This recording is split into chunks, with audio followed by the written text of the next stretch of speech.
اچھا تھا جب ایک دوسرے کے حقوق کا پتہ تھا. اب حقوق کا نہیں پتہ، لہذا ادھر سے آگ، ادھر سے آگ، ادھر سے آگ، ادھر سے آگ.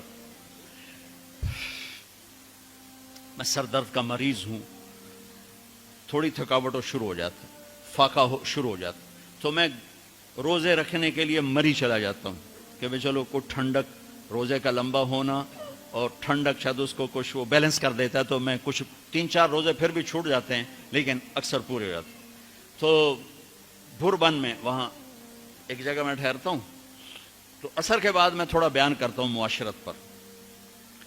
تو پہلی دفعہ جب میں وہاں ٹھہرا تو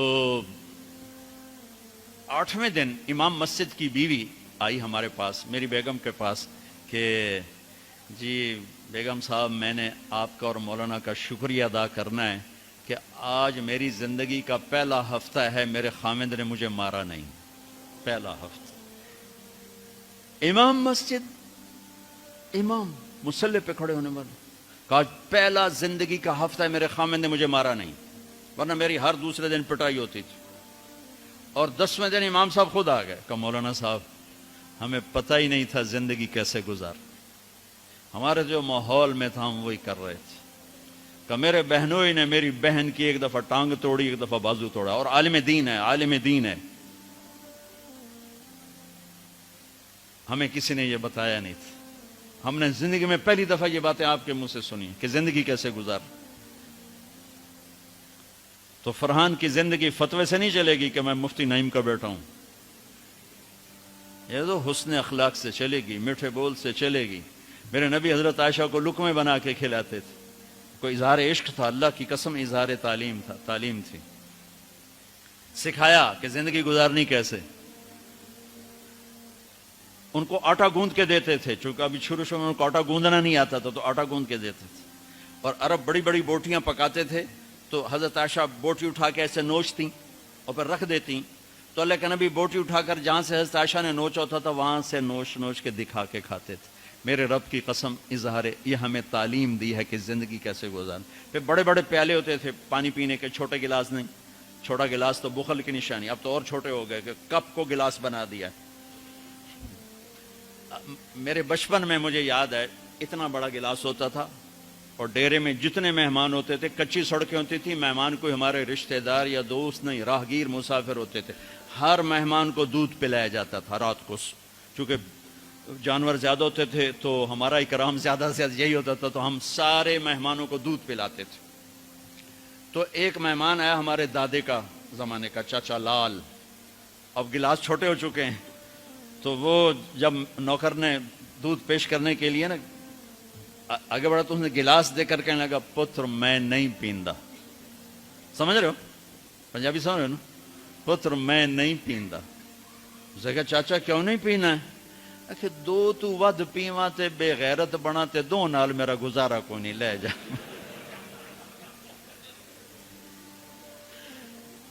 تو بخل کا زمانہ آ گیا، چھوٹی چھوٹی گلاسیں آ گئی. تو بڑے بڑے گلاس ہوتے تھے، تو ہم عائشہ رضی اللہ عنہا پانی پی رہے ہیں، رکھ دیا.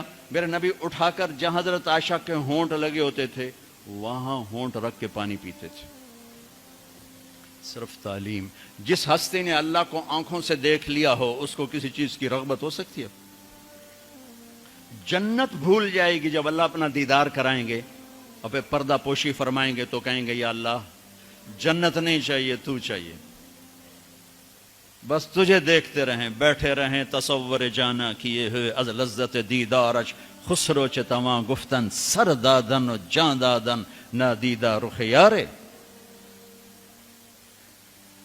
امیر خسرو کہہ رہے ہیں کہ یا اللہ بن دیکھے تیرے لیے لوگ سولیوں پہ چڑھ گئے، اوروں سے چر گئے، چھروں سے کٹ گئے. بن دیکھے تیرے عشق میں جب تجھے دیکھیں گے تو کیا حال ہوگا. از لذت دیدارش خسرو چتواں گفتن سر دادن و جان دادن نادیدہ رخ یار. تو جس ہستی نے اللہ کو دیکھا ہو ان کے لیے عورتوں کی کیا رغبت ہے. یہ صرف سکھانا. ایک حدیث سنا دے، ما تزوجت وما زوجت الا بوحی من السماء نزل به جبریل. لوگوں میں نے جہاں شادی کی، میں نے جہاں بیٹی دی، پہلے آسمان سے وحی آئی پھر میں نے قدم اٹھایا. اللہ کی قسم ہمیں سکھانے کے لیے تھا، میں سکھانے کے لیے. ہاں ہاں سفر سے واپسی ہو رہی ہے، ٹھیک ہے، آپ نے صحابہ سے کہا چلو بھائی تیز ہو جاؤ، وہ سارے تیز ہو گئے، یہاں تک کے نظروں سے غائب ہو گئے، ٹھیک۔ تو اب کون رہ گئے؟ اما عائشہ اور میرے نبی۔ تو اما عائشہ نے ہی میرے نبی نے کہا عائشہ دوڑ لگائیں، دوڑ لگائیں، لگائیں۔ اللہ اکبر، مفتی نعیم کا اتنا بڑا پیٹ، یہ دوڑ لگائے گا بیگم کے ساتھ؟ اور مولانا منظور مینگل کا اس سے بھی بڑا ہو گیا، یہ لگائیں گے؟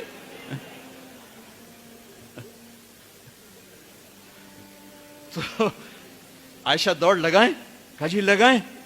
تو حضرت عائشہ فرماتی میں آگے نکل گئی لیکن نبی پیچھے رہے۔ پھر کچھ عرصہ گزر گیا، کئی سال گزر گئے، پھر ایک سفر سے واپسی ہو رہی، آپ نے کہا ہاں بھائی آگے جاؤ، وہ سارے آگے جا گئے، اجل ہو گئے۔ آپ نے کہا عائشہ دوڑ لگائیں، کہا جی لگائیں۔ تو کہا ان دنوں میں موٹی ہو گئی، تبدنت کا لفظ مجھے یاد ہے، کہ میں موٹی ہو گئی تھی۔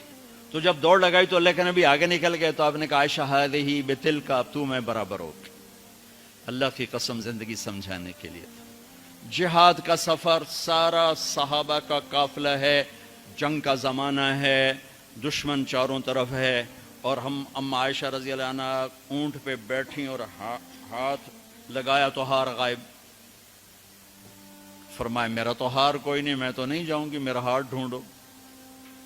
تو میرے نبی نے نہیں فرمایا چل بیٹھ، اتنے لوگوں کو تو پریشان کرتی، تجھے پتہ نہیں میں نے سبق پڑھانا تو میرے پیچھے پڑ گئی۔ طلبہ میرا انتظار کر رہے ہیں۔ آپ نے کہا بھائی عائشہ کا ہار ڈھونڈو، سب ڈھونڈنے میں لگ گئے۔ شام ہو گئی، سورج چھپ گیا اور ہار نہیں ملا، اور اس کے بعد تلاش بند ہو گئی، اندھیرے میں کہاں ملے گا؟ اب کیا ہوا؟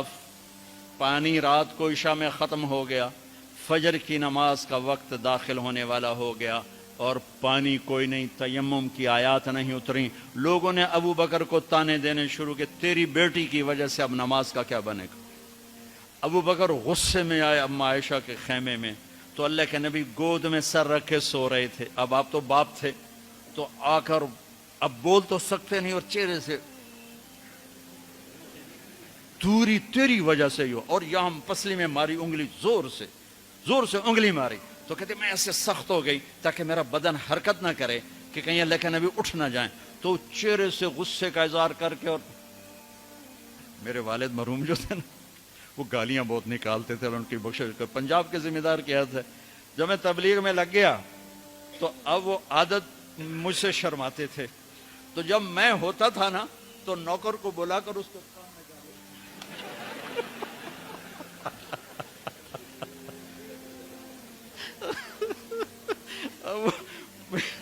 جوانی کی عادت بڑھاپے میں تو جا نہیں سکتی تھی، تو پھر وہ آہستہ آہستہ گالیاں نکال اپنا کوٹا پورا کر لیتے تھے۔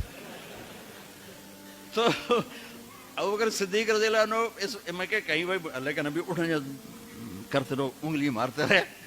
تو اللہ نے آیات تیمم اتار دی، اس موقع پر تیمم کی آیات پہلی دفعہ 8000 سال میں یہ ہونے لگا ہے۔ بھلا مٹی سے آدمی صاف ہوتا ہے اور گندا ہو جاتا ہے؟ اللہ نے کہا نہیں، فتیمم، چلو تیمم کرو۔ اب سارے صحابہ میں خوشی کی لہر، اور سعد بن عبادہ کہنے لگے اے آل ابو بکر، یہ پہلی تو نعمت نہیں ہے جو تمہارے گھرانے کے طفیل ہمیں ملی ہے، اس سے پہلے بھی بڑی نعمتیں تمہارے گھر کی طفیل ہمیں ملی ہیں۔ اللہ نے تیمم کی آیت اتار۔ میرے نبی نے قافلے کو نہیں چلایا، یہاں تک کہ حضرت عائشہ نے کہا اچھا یا رسول اللہ اب چلیں، ہار کو چھوڑیں۔ پھر میرے نبی چلے، اور جب اونٹنی کو اٹھایا تو ہار اس کے نیچے پڑا ہوا تھا، وہ سارا باہر ڈھونڈتے رہے، ہار نیچے چلا گیا تھا گر کر۔ یہ میرے نبی کی زندگی ہے، یہ مینگل صاحب سے کہتا ہوں پڑھائیں، مفتی نعیم سے کہتا ہوں یہ زندگی پڑھائیں، کہ ان کی بیویاں ان کو دعائیں دیں، ان کے ماں باپ ان کو دعا دیں، ان کی اولاد ان کو دعا دے۔ وہ باپ نہیں ہے جس کو دیکھ کے بچے ڈر جائیں، وہ تھانے دار ہے، تھانے دار بیٹھا ہے۔ وہ استاد نہیں جس کو دیکھ کے شاگرد ڈر جائے، وہ تھانے دار ہے۔ وہ خامد نہیں ہے جس کو دیکھ کے بیوی سہم جائے، وہ تھانے دار ہے۔ خامد وہ ہے جس کو دیکھ کے بیوی خوش ہو، باپ وہ ہے جس کو دیکھ کے اولاد خوش ہو، استاد وہ ہے جس کو دیکھ کے شاگرد خوش ہو. اپنے مصنوعی روب جمانا کہ استاد کی ہیبت ہونی چاہیے. ارے ہیبت، محبت ہونی چاہیے. محبت سے علم منتقل ہوتا ہے، ہیبت سے نہیں ہوتا. محبت سے جا کر فریکوینسی ملتی ہے، کال ملتی ہے، اور پھر جذبات منتقل ہوتے ہیں. تم ہیبت بٹھانے کے چکر میں